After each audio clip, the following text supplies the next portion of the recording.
Hello, I'm Bill Whalen, the Virginia Hobbs Carpenter Distinguished Policy Fellow in Journalism here at the Hoover Institution, and I'd like to welcome you to the inaugural Hoover Book Club, where we bring Hoover Fellows and friends together to discuss their latest writings. This is our inaugural book club interview, and I can't think of a better choice than the fellow you're about to meet, and that would be Victor Davis Hanson, the Hoover Institution's Martin and Illy Anderson Senior Fellow. Victor's a classicist and a New York Times bestselling author. He's also the columnist for the likes of the National Review and American Greatness. And he has a new book that's just been released. The title is The Dying Citizen: How Progressive Elites, Tribalism, and Globalism Are Destroying the Idea of America. Victor, thanks for joining us today. Thank you for having me, Bill. Okay, I always have to ask this question of you anytime I get a chance to talk to you.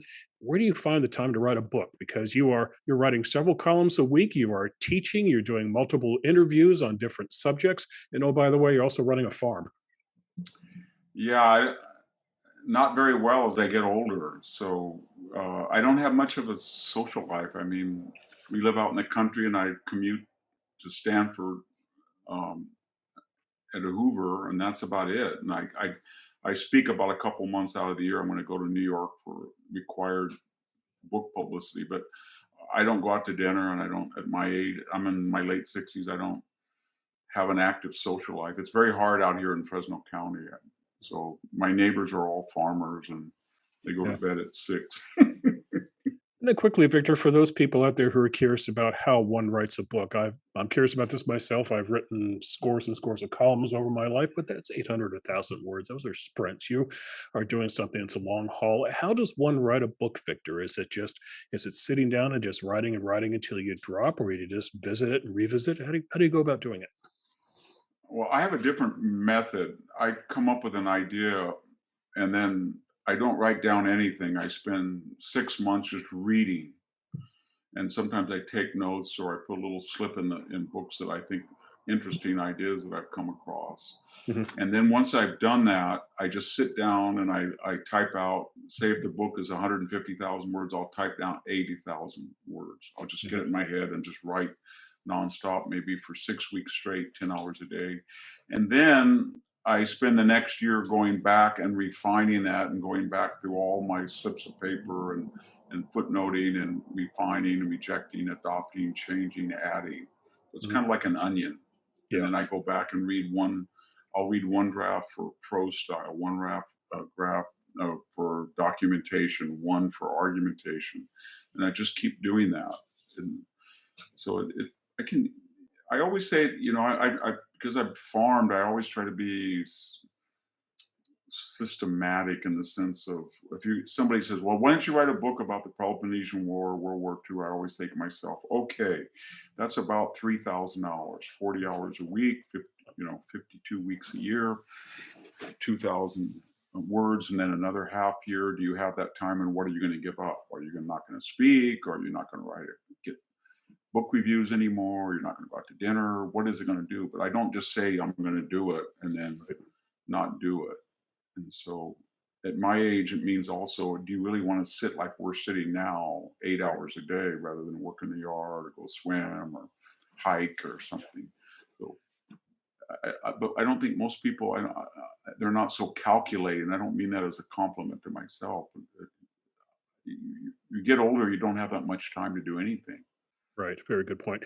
Let's get into the book, Victor. I'd Yeah. like to read a quote from what you wrote to you and get your thoughts here. Here's what you wrote, quote, "Citizenship is not an entitlement. It requires work, yet too many citizens of republics, ancient and modern, come to believe that they deserve rights without assuming responsibilities, and they don't worry how or why or from whom they inherited their privileges." Well, there's an intrinsic paradox, Bill, in citizenship. And citizenship, in some sense, is the manifestation on the personal level of a constitutional system, whether that's a democracy or a Right. constitutional or consensual republic. And I think what happens is they tend to favor open markets, free markets, private property, individual freedom, and they create a lot of leisure and material affluence, and that requires the success of them. This requires a lot of discipline, community discipline, family discipline, traditional discipline, Right. religious discipline. So you don't satisfy the appetites that you're able to satisfy if you choose. So if you look at Petronius the Satyricon, the world that he's writing about in 60 AD, it's a world away from what Livy is trying to describe Mhm. during the Punic Wars. Or when you look at E.B. Sledge with the old breed at Okinawa, and then you look at things that are coming out of popular culture today, they're very different. And Right. so we don't inculcate our kids with civic education. We find that too simple or too unnuanced or something. But these societies evolve and they get more sophisticated, more complex, but they lose their core values because of the temptations of so much money, affluence, opportunities. You don't have three channels, you have 500, you know. All right. Now, I'd like to offer a second pull quote from your book, Victor. You wrote, quote, citizenship in the United States is now being pulled in two different and often antithetical directions, from below and above spontaneously and yet by design through both ignorance and of intimacy with the Constitution. Yeah, I divide the book in two halves. One is I call the pre-modern forces, and one of the postmodern. Pre-modern are Yes. things that just organically happen, and that Right. is, I don't think anybody said I want to destroy the middle class, but there were forces of globalization and policy and trade that did do that Mhm. almost. Right. And the open border is sort of a migratory phenomenon of poor people coming into richer places when they don't enforce their border controls. And same thing with tribalism. That's a natural affinity. It's one of the oldest and most dangerous affinities that humans have to self congregate or to self select by the basis of superficial appearances.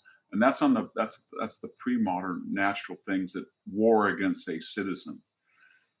The citizen is a middle class person most of all. Citizens have borders. They want to have a unique space in which they cultivate their customs and traditions and values. And then they give up their racial or ethnic identity as their primary identity. And they accept a civic shared identity that's not based on race or religion.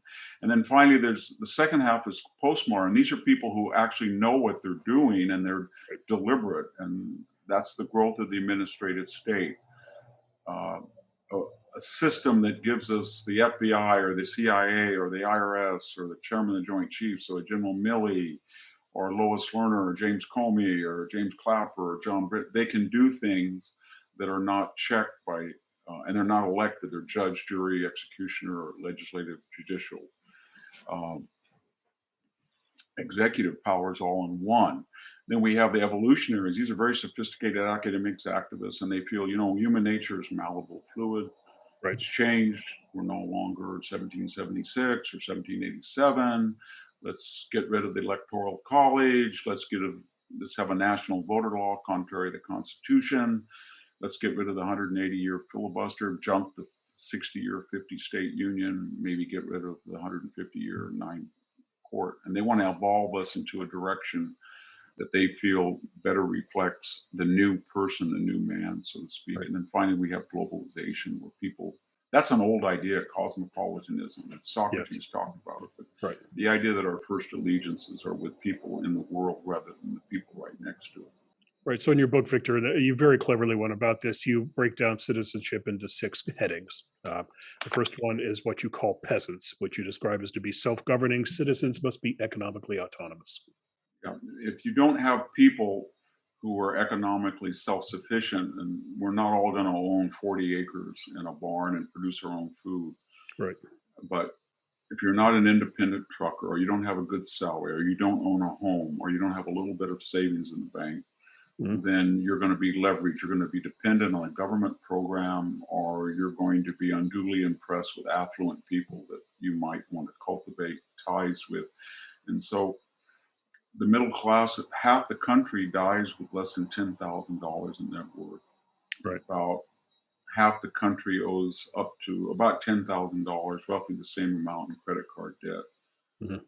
Ages of, as I point out, the age when we marry, the age when we have our first child, the age when we buy a home, that's all been prolonged or delayed as we have this prolonged adolescence. And then finally, we have $1.7 trillion in aggregate student debt.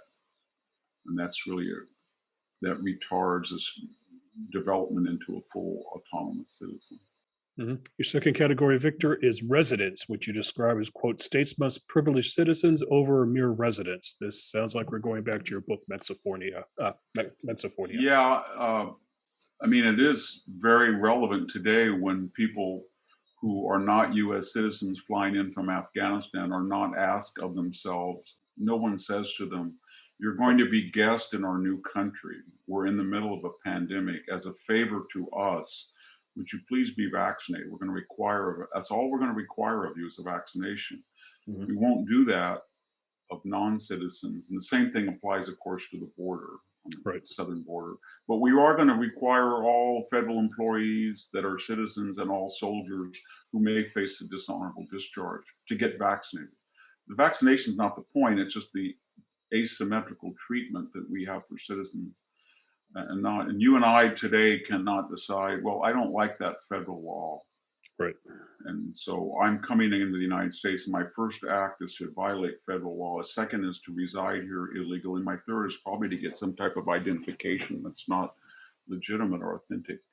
And so Mhm. we have really privileged the resident. I can't think of very many things the citizen has over the legal resident. I mean, used to be a passport, and citizens could go as they please, but you can come across the southern border without any passport, serve in the military, you can get federal funds. And the only thing that I can see now is you can't hold office unless you're a citizen, but you can vote in certain school board elections I was in going to say places voting like, has now become fair game for yeah, non-citizens as yeah, well. yeah, yeah. Your third category, Victor, is tribes, which you describe as why citizens should give up their own ethnic, racial, and tribal primary identities.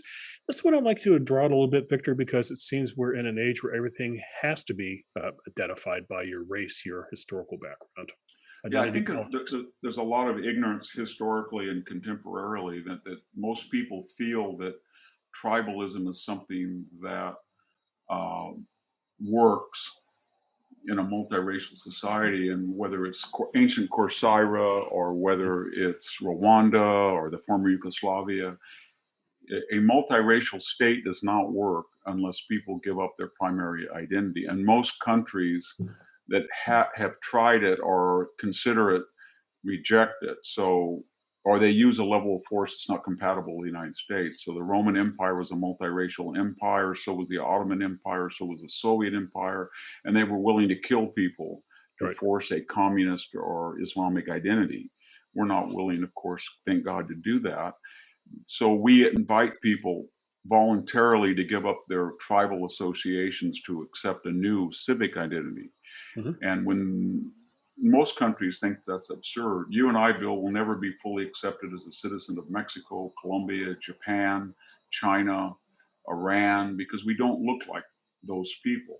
And so most people in the world today say that we favor people of our tribe that are synonymous with our nation. We don't. Mhm. But we do ask of people, and we've had a long history of racism. We went from 94% Europeans, I should say British Europeans, to continental Europeans, to Eastern Europeans, to Latin Americans and Asians and Jews. So we keep trying to redefine ourselves as a fully multiracial society where everybody has an equality of opportunity. Mhm. But the problem we're having is that a lot of people believe that once we have political equality, that we have to have full equality, and that Right. Aristotle talked about that we should be equal in every element of our life, economic, social, cultural. And if we're not, it's disproportionate, and that disproportion implies some type of implicit bias, systemic. So we use all of these adjectives now, Bill: implicit, systemic, Mhm. uh, for the lack of overt identifiable racism. Right. That should tell us that it's getting very hard to find, when you have a trigger warning or a safe space, or you're accused of being systemically or implicitly racist, that means that nobody is out there. And really, it's an anger that we're not completely equal in every aspect of our lives, and this is considered race. And the irony is that there are a lot of class disequilibriums in this society, and we've just forgotten about them, and we've substituted race. And as I point out in the book, you can be very, very wealthy. And some of the greatest woke warriors today are Miss Gwellars with 4 homes, the founder of BLM, or Mr. Right. Kendi, $20,000 for something like you and I are doing. He charges on Zoom, or LeBron James worth $1 billion, or the Obamas from their $24 million Martha's Vineyard estate. So this woke revolution doesn't have much to do with class, as we saw at the AOC dress or the Emmys or the Oscars, et cetera, et cetera, et cetera. Right, Victor, the fourth of 6 categories is what you call the unelected, which you describe as how an unelected federal bureaucracy has absorbed much of the power of the US Congress. Is that another way, Victor, of saying the deep state? Yeah, administrative state, deep state. 40% of us, Bill, work for local, state, or federal government. We have over 2 million federal employees. They're not elected by us. They, as regulators in the EPA or the IRS, they can make a ruling that Mhm. expands on a judicial act, and they can interpret in a way that has the force of law, and then they can be a executive, enforce it, and then they can be a judge and adjudicate whether you are right or wrong in disobeying it, for example. Right. And they have the full force of the federal government. They're unaccountable too, because if I were to say who were the most powerful people who were unelected of the administrative state, I would say again, John Brennan, James Clapper, Andrew McCabe, Robert Mueller, General Milley, Lois Lerner, and they all have things in common where they have either misled the public, or they have violated the statute, or they have been less than candid under oath, sometimes admittedly so, and yet there were never any repercussion, because we Okay. feel that they have so much authority at their and power, much more than an elected congressperson or perhaps even a senator. Right. The two final categories, Victor, which you've already alluded to. One is evolutionaries. You describe that as unapologetic grand architects of dismantling constitutional citizenship, inordinately represented by political activists, media grandees, legal profession academics. And then the final category, Victor, globalists, which you describe as the current fad that Americans are transitioning into citizens of the world. This all leads to one question, Victor. How did America get to this point? And please don't say this is a product of political polarization, which just seems to be the cop out at all times. Well, we're just divided in our politics, and that's a reflection here. I think there's something larger afoot here, Victor, and that's just a cultural transformation of this country. Yes, it is. And I think there's 3 or 4 culprits here. The first is that we gave up on what I would call the tragic view of education, that we taught people the basic skills, analysis, literacy, computation, the inductive method, and then we allowed them to come to their own conclusions. We said, that's not fair. Right. We're deductively going to start with a premise, K through 12, and we're going to tell you how unfair or how wrong. And so these students today, who are now college students or young adults, if you or I said, would you please tell me what Gettysburg is? I'm not asking Pickett's charge Right. or who General Meade was or who Sherman was in the March to the Sea, but they can't tell you these things. They cannot tell you what the Bill of Rights are. They cannot tell you what a filibuster is. So they don't have the basic tools of knowledge, because they felt that there were things that were more important. So they combined the worst, really, of advocacy and ignorance and arrogance. Right. And then globalization was great. It gave a Western veneer throughout the world. But what happened was people like us that are talking on Zoom, that are in the media or academia Mhm. or advocacy or law or investment or entertainment we did well. We had this bi-coastal 7 billion person market. The EU was next to the East Coast, and the Asian tigers were next to us. But anybody who was muscular, small farming, assembly, manufacturing, they didn't do so well. They were outsourced, the steel mills, the small farms. I'm looking out the window at my hometown. I was just thinking, where in the world did Upright Harvester, that used to make elevation platforms for, go? Where did Fruhoff Trailer go? Where Right. did Del Monte Cannery go? Well, they all went overseas or to Mexico or Latin America. And then we confused cause and effect. We said, well, if you lost your job, it must have been because you were deplorable and irredeemable. And then we have this great challenge. We have 50 million, nearly 50 million people that were not born in the United States. Mhm. It's the highest percentage in number, in real numbers, I think, than we've ever had. And we have 27% of the state of California was not born in the United States. And they are Right. either legal or illegal residents. Some are now naturalized citizens. So that was an enormous challenge. And we should have done what we had always done pretty well. You chose to come to our country. We didn't make that decision for you, but we're here to tell you that as the host, we're going to acculturate you to the Constitution, to the norms of citizenship, to the laws of this country, and you're going to be treated no better or no worse than anybody who's been here 6 generations. And we didn't do that. And we didn't integrate and assimilate people as quickly, but we actually told them that the moment you set foot in the United States, you have grievances against the body politic and its customs and its tradition. Hmm. So if somebody was coming from Mexico in dire poverty from Oaxaca State and had been a victim as an indigenous person of enormous racism, as everybody knows in Mexico exists, the moment they set foot here, we told you you were part of a prejudiced a constituency that suffered enormous bias, and you will suffer enormous bias, and we're here to give you repertory efforts. But we're not here to assimilate you or tell you that you chose a different culture other than your own as your primary identity. We used to do that. It's called the brutal bargain.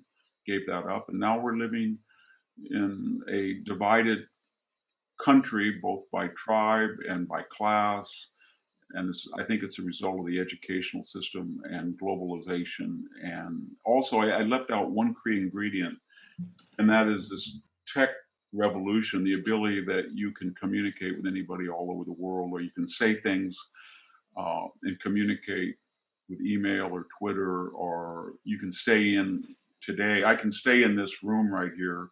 I don't have to see or talk to anybody in the flesh, Right. but I know what's going on, and I can exercise a lot of influence and authority without ever having to look somebody in the eye or actually see their expressions or be face to face with them. I'd like to point out, Victor, that back in the 1960s, when you and I were getting our educations, it was not uncommon in American high schools to take for students to take up to 3 separate courses on government and civics. Today, here in our California, Victor, the state spends about 10 times as much money teaching ethnic studies than it actually does civics. So that's kind of, I think, kind of a sad statement. Let me run this theory by you, Victor. I think to have a community, one needs commonality. And I apologize if I sound like Jesse Jackson when I try to throw those words together. But what I mean by commonality is shared experience. This ties into the very excellent book you wrote about World War II. You talk to people of that generation, the greatest generations, Tom Brokaw calls them, and you see a couple of themes emerging for them. Number one, they were involved in a common effort, a war against fascism, a global war.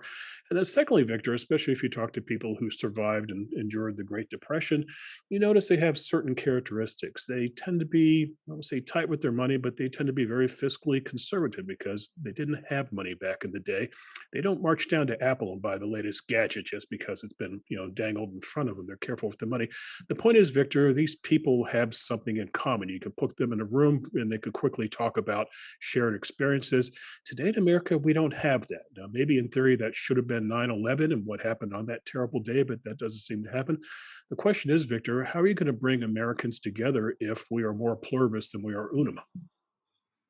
We haven't. And so yesterday, I walked through my hometown, what I grew up in, and I looked at all these abandoned or nearly abandoned buildings. And one of them was the Elks Club, the Masonic Hall, and the Grange, the Portuguese Hall. There were all of these civic areas where people, I spent most of my youth in this house ferrying my grandparents to these social clubs. Well, Victor, The Victor, winds, my father was a pin boy at a Turnverein in McKeesport, yeah, Pennsylvania, a German social club.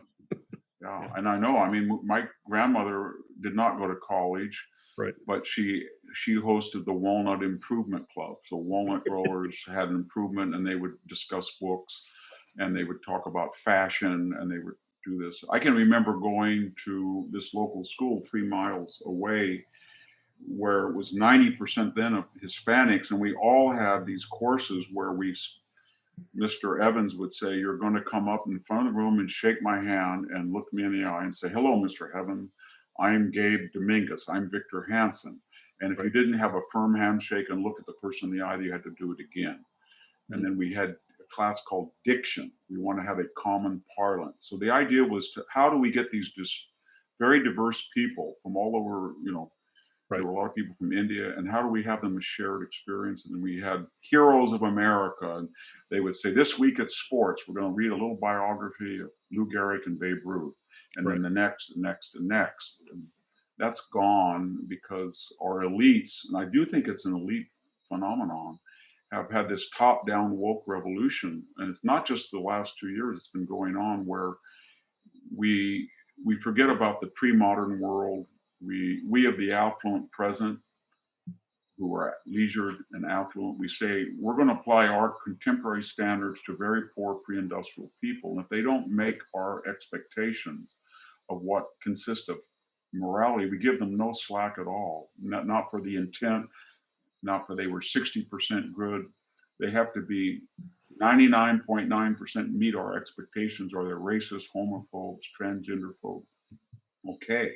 And it's always with the expectation, as I say in the book, that this generation won't face the same scrutiny from a future generation. They may have a very different idea of morality than we do, and may not cut us any slack that we do barbaric things like put chemotherapy, poison in our bodies, or radiation for cancer, when they thought, how primitive were those people? We have these new genes like splicing techniques so we can cure it like that in 50 years. They're going to apply their standards to us, and they're going to find us just as wanting as we find people. Once you turn history into melodrama rather than tragedy. Well, how do we bring the country together, Victor? Because it seems to me that, well, two obvious solutions. Number one, you could restore the draft if you want to and have people serve, but maybe that would become a mess very quickly. You'd have carve outs and exemptions and so forth. Yeah. You could do national service like Israel, but now, Victor, I think we're probably looking at the spectacle of people going to Appalachia and teaching critical race theory, which is maybe not Yeah. our most pressing national issue. So, what do you think the fix is? I don't think that you can trust the therapeutic state, invest money, redistribute it to them, and then expect that they're not going to be highly ideological. Right. We saw that even as early as the New Deal. So what are we going to do? And I think it has to be government incentives, but not government people or government programs. Mhm. And so I think that we should say to people, if you want to buy a home, we have the FHA and things like we're going to give incentives to buy a home. We're going to give incentives to get married if you want. We're going to give incentives if you have children. We do that. But we're also going to give incentives for people who play by the rules. Mhm. We have this weird idea that, people walk in stores and commit crimes and there's no consequences. But I think we should say to ourselves, people who do not have a criminal record, or people who have not filed for bankruptcy, or all of these things that make people good citizens. What we're doing now is the opposite. We're saying that the state has such a problem with people who do not obey the laws that it's existential, and we can't do anything. So we're going to go after the law-abiding citizen. So if I go out here and walk down this street, it's covered with trash, it's covered with litter, it's covered with appliances. So we have people who are residents who come out and they throw their weekly trash on the side of the road. Right. When you talk to the sheriff, or you talk to the constable or the state EPA people, they don't know what to do. They say, well, they have no money. Or if we try to go after them, it's a political act. However, by the way, Victor, if you want to put solar panels on your building, we will come after you, and we will regulate you, and we will fine you, and we will make sure you follow the letter of the law, because that will charge you with a misdemeanor, because we can't psychologically or financially or materially or legally go after the felon. And that's what this society is starting to do now. Right. And it only inculcates more disobedience and lawlessness. So we don't have an equal application of the law. That would really help citizens if they just said, I'll give you one example. I was told that to get on a flight, by now I had to have a little bear on your license, the real license. Right. And when you go to apply it at that DMV, and it's not fun, you have to show that you have rental and power bills and your passport. Mhm. And then I said to myself, when COVID, they'll just give exemptions. Right. And of course, they have. They just said, well, you can't. You can go to the DMV anytime you want, but apparently not enough people got them, and they would not be able to fly. And there are no consequences. Like there's no consequences for crossing the border. There's no consequences for anything.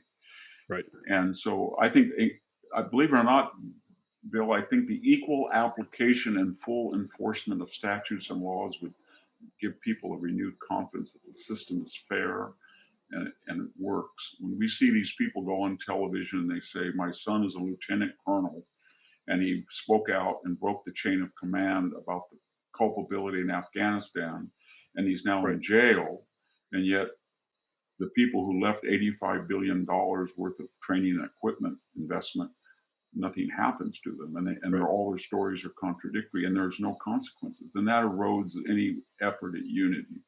Right. So the word I think we could sum this up with is deterrence, which is a Yeah, topic of a column you wrote last week. yeah, Not deterrence in the classic Cold War sense, Victor, but deterrence in terms of crime, which you referred to. The idea if you go looting a pharmacy in San Francisco, that you're not just going to get a speeding ticket for it unless you steal more than $900, you've committed a crime.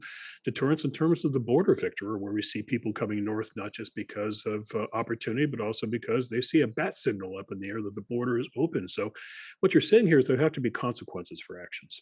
there has to be. I mean, it's very sophisticated and chic to say, well, walls don't work, although there's no evidence that they haven't worked because they dominate history. But my Right. point is that basically where the wall, the reconstituted wall ended, illegal immigration now started.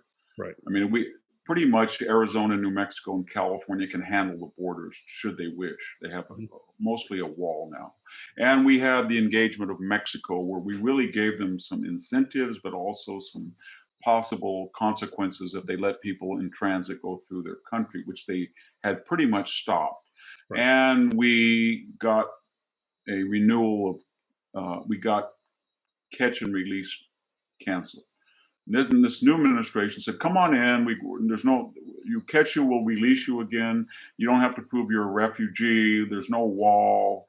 These are all 19th century antiquarian ideas, and now we got human nature being what it is. There was no deterrent.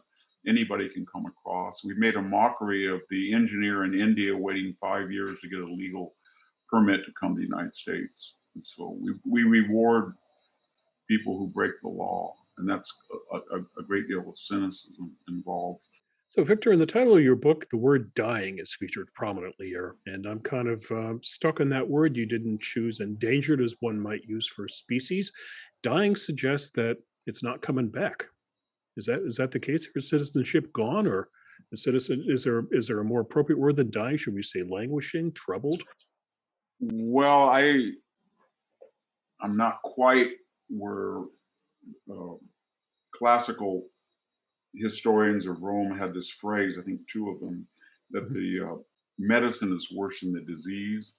Uh-huh. But if you wanted to restore citizenship, Right. you would need a charismatic president and the party behind him that was in favor of that agenda. And they would have to take a level of abuse that is staggering because so many people are invested in non-citizenship or the idea of mere residence or tribalist or Right. constantly changing the Constitution. Is somebody really willing to say to Harvard University, Stanford University, we're not going to listen to your law professor who says that we're going to get rid of 2 senators in every state?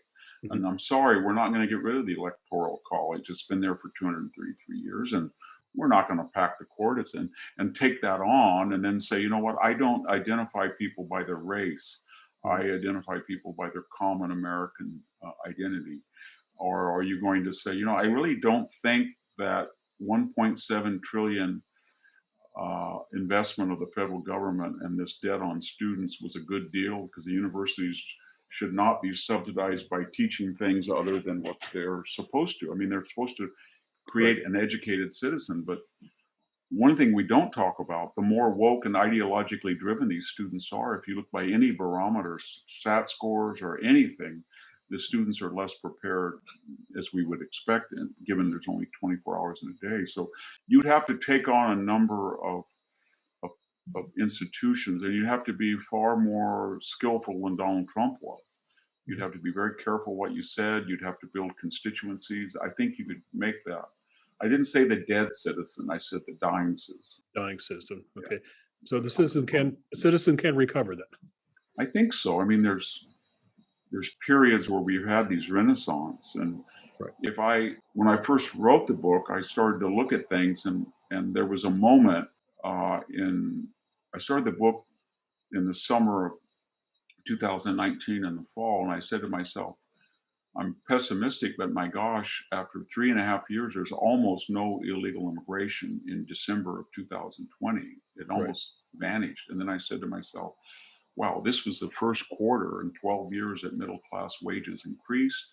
Oh Mhm. my gosh, this is a record low minority unemployment for Hispanics and blacks, and almost record peacetime employment. I thought, wow, we look abroad and the Abrams Accord, and whoever we thought that Gulf states might recognize Israel, and Right. wow, we're the largest natural gas and oil producer in the world, and And people and have affordable fuel, and then and 2020 came along. and then 2020, and all of these insidious challenges were set off. They were like IEDs we knew were there, but when you added, we might have been able to survive a 1918 like Spanish flu pandemic, and maybe our first national quarantine, and maybe our first self-induced recession, but an election with 102 million mail-in ballots, Right. 62%. We've never done that.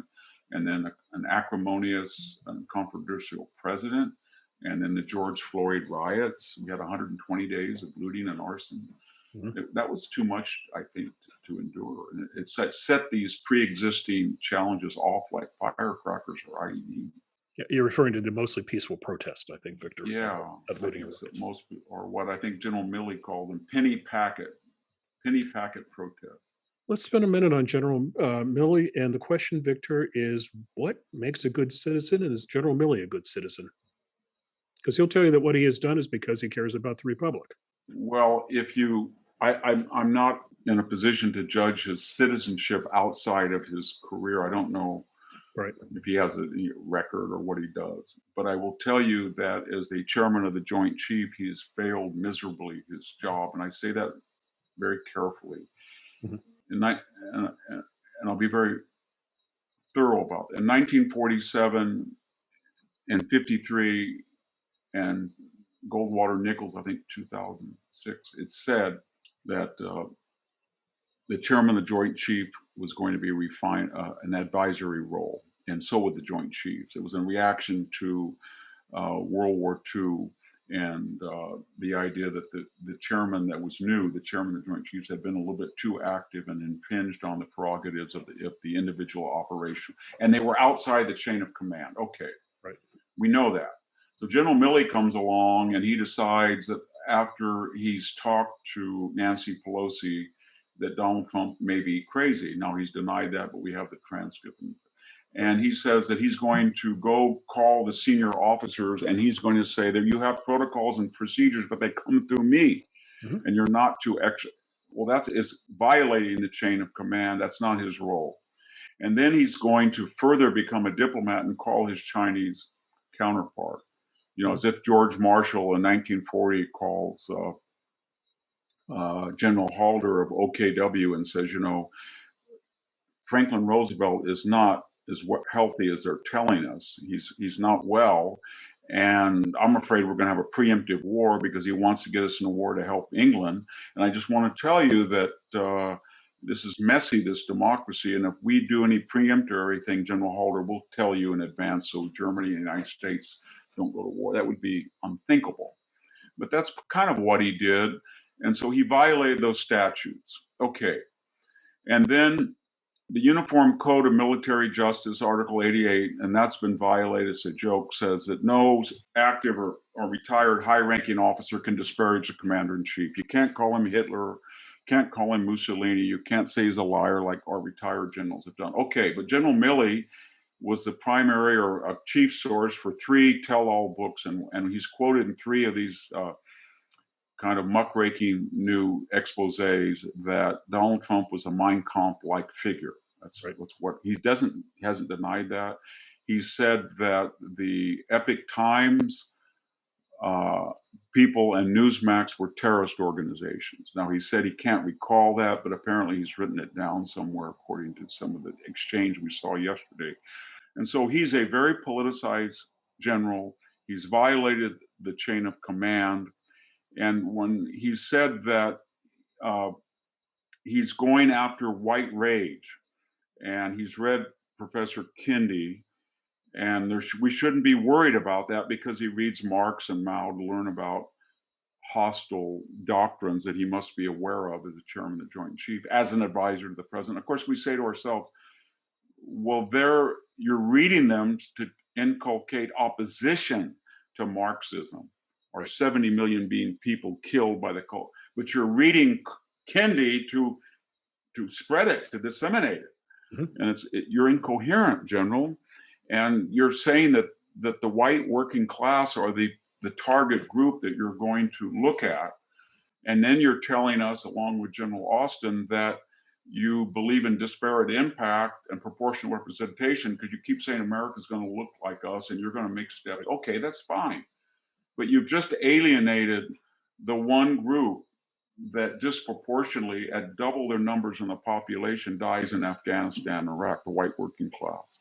75% roughly, more or less, in Afghanistan and Iraq were white male working class people. They only represent 35% of the population. And when you say that, people say, well, why are you talking about race? Because you are talking about race, kind of, but you're not talking about where it leads to. So General Milley really wants to go down that tribal, destructive, nihilistic route. Then somebody is going to say, well, are you going through Antifa members? Are you going through BLM and see this Marxist organization? Since you warned us that you read Marx, and since the founder of BLM is a declared Marxist, you're obviously going to look for Marxists. But of course, he's not going to do that. So I think he's a very dangerous person because he doesn't tell the truth. He's political. He had a photo op with the president, as everyone does. And then he said he made a mistake, and all of the former people, the Joint Chiefs, said, we don't want to militarize Washington and clear out Lafayette Square like Trump did, and he's going to use tear gas. And lo and behold, the Inspector General of the Interior Department says, no, there was no presidential order to clear it out. There was no tear gas used. And did we get an apology from General Milley and the former Joint Chiefs? No. Are they aware that Colin Powell, an iconic chairman of the Joint Chiefs, 1992 calls up, or 91 calls up George H.W. Bush, as you remember, and says, I got 5,000 Marines for the Rodney King riots. And they sent them into downtown LA, federal troops. And then the same General Milley and General Mullen and General Myers and General Dempsey and General McChrystal and General all of them who said, don't dare put federal troops, Donald Trump. Okay, that's a legitimate question. But when 25,000 federal troops were ordered in by Joe Biden, they didn't say a word. So whatever our politics are, we have a woke, politicized military, and General Milley has a lot to answer for that. Well, at the end of the day, Victor, what General Milley will say is, I did what I did. I do what I do because I care about America. I think I'm being a good American. I'm a good citizen, which begs the question, Victor, how do we define what is a good citizen? Is it as simple as saying that I pay my taxes, I obey the law, I'm kind to others, I'm a good Samaritan, or is it more complicated than that? Well, it starts with you obey the law. You obey the law. And so Joe Biden would be much more persuasive. Donald Trump didn't really raise taxes, but he wouldn't have been very persuasive because he spent a lot of effort trying to get out of them. Joe Biden says, all you trillionaires that don't exist, pay your fair share. We find out he sort of welched out on a half $500,000 in taxes on payroll tax, no less.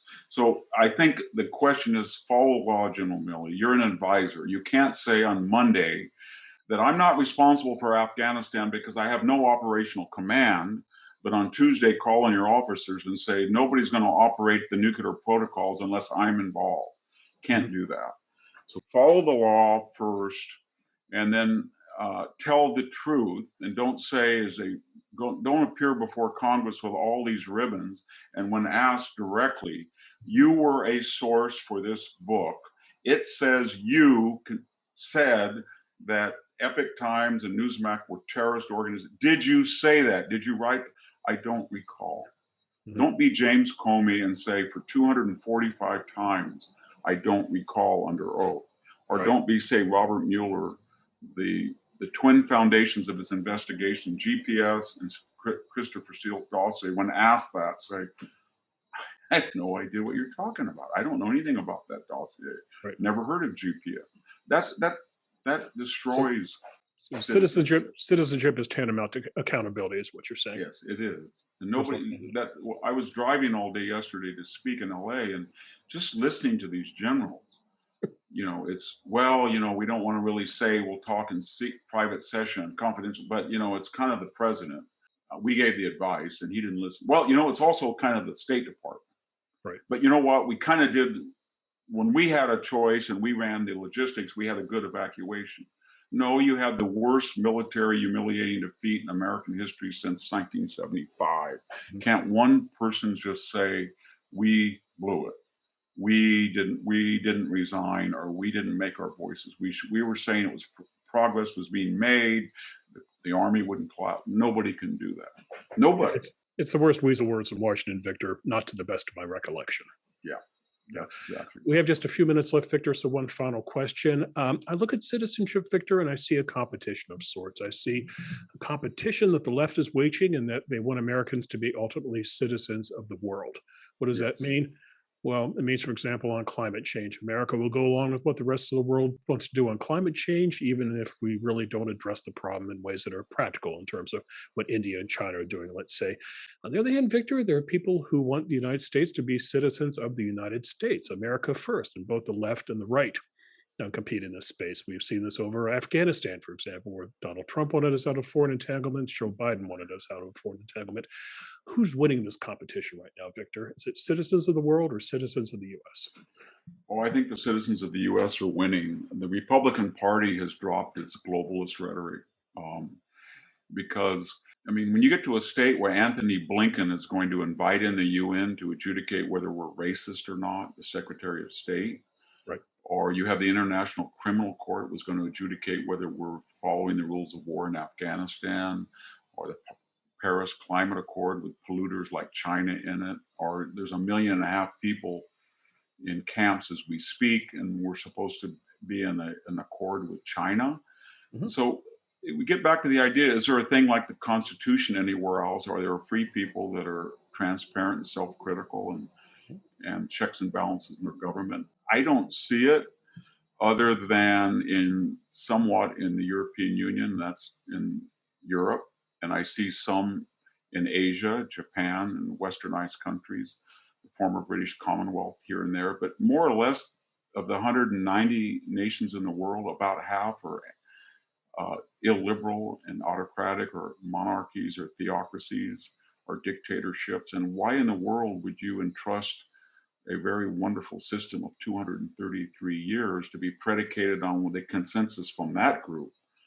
And so most of these countries, or at least half of them, never vote unless they come to the UN in New York, and then they're all for voting, but they represent dictatorial regimes. So that it's a tick, I think, of the wealthy and the highly educated. Most people have innate distrust for different forms of government that they feel are wanting in comparison with their own constitution. And then they will say to you, why aren't people going to China? Why don't people go to Russia? Why don't people even immigrate to Japan and South Korea? Why do they all come here?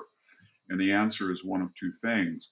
They don't have as much freedom, or stability, or economic opportunity, or the countries that do have that are not going to let people in because they feel that they find people of different races or ethnic backgrounds, if you're in Japan or South Korea or Mexico, disruptive to what they feel is their ethnic essence.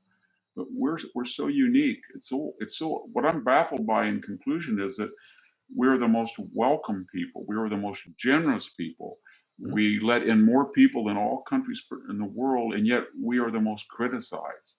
And I think that's because we project this idea that it's not it's not sophisticated, it's not complex, it's not nuanced to say, you know what, I'm proud to be an American. American's better than the alternative. I don't have to be perfect to be good. I don't judge the past by the rules of the present. If you don't like it, I have no worries at all about that. Final I'd question. rather Final have quick. I'd rather have your respect than your fealty. And a lot of Americans used to feel that way, but very few do anymore. Final question for you, Victor. Reading a book by Victor Davis Hanson is in many regards like being taught by Professor Victor Davis Hanson. So, for those of you who are going to buy this book, Victor, what are they going to take away? What will be their great discovery having read this Yeah. wonderful book about Well, what citizenship? I try to do, Bill, is that with all this pizzazz and buzz and cable news and everything Mhm. about the border and Afghanistan and you know uh, inflation, identity politics, I'm trying to suggest to the reader we don't just want to write about it within our own little brief experience, but I'm trying to each chapter say this is a old idea. Citizenship, the history in Greece and Rome, what the founders thought about it, what the Constitution said, so that they can take their own experience of the last awful 2 years and say to themselves, well, it's not just that I think there should be a border. There's a long history of people who said if you didn't have a border, it wouldn't work, and it didn't work. Or it's not just me who thinks I shouldn't identify by my superficial appearance, but it doesn't seem to work anywhere in the world. Look at there and look at here, and I'm not a dummy who say the middle class is important because Aristotle was no idiot.